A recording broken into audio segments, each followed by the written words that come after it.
Olá! Você já ouviu falar que o intestino é considerado o nosso segundo cérebro? E sabe por que isso acontece? Ele tem mais neurônios que a espinha dorsal e age independente do sistema nervoso central.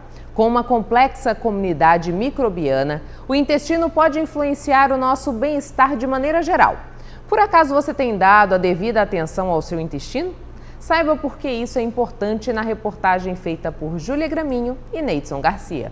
Cerca de 5 milhões de pessoas no mundo possuem doenças inflamatórias intestinais, que caracterizam-se por processos inflamatórios crônicos, com episódios agudos imprevisíveis, compostos por períodos de remissão e exacerbação.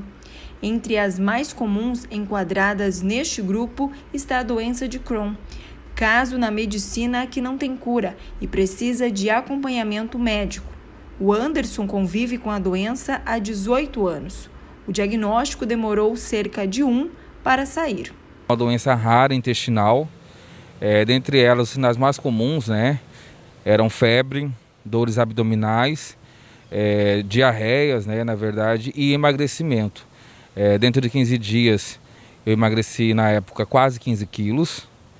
Praticamente era 1 quilo por dia quando a doença estava em crise, na fase agudizada. Os sintomas podem variar de leve a grave. Além da doença de Crohn, outras 2 doenças crônicas também inflamam os intestinos em intensidades variadas. São elas retocolite ulcerativa e cólites indeterminadas.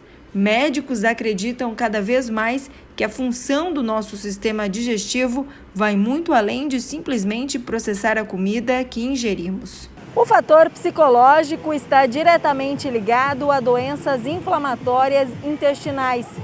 Cérebro e intestino estão em constante diálogo. Estudos mostram que pacientes com doenças inflamatórias intestinais apresentam maior incidência de depressão e ansiedade do que a população em geral. Foi o que aconteceu com a Márcia. Em 2015, ela foi diagnosticada também com a doença de Crohn. Além do trabalho fora de casa, tinha todo o cuidado com a família. Então, meu marido foi morar fora e eu fiquei quase 2 anos aqui cuidando de tudo.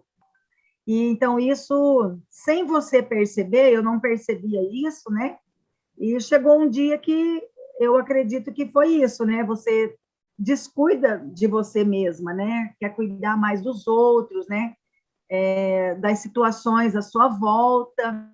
E aí eu acredito que, no meu caso, quando o médico falou que foi de um extremo estresse, eu relacionei a essa condição de vida que eu estava naquele momento.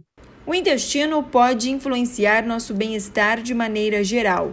Por isso, segundo especialistas, o ideal é seguir dieta diversificada, dormir melhor e reduzir o nível de estresse, pois em alguns casos pode afetar a vida social do paciente, levando ao suicídio. A doença em si, por ser uma doença crônica, ela afeta toda a parte social do paciente, porque ele tem que mudar totalmente a sua rotina, a parte de alimentação. É uma doença que ela impede, às vezes, de você fazer coisas do cotidiano, do dia a dia, e dependendo se torna um câncer, afeta mais ainda a parte psicológica, desencadeando uma depressão, até mesmo, dependendo da situação, esses pacientes com crises mais graves, acabam-se na parte depressiva, tentando até suicídio. Intervalo e voltamos já, não saia daí.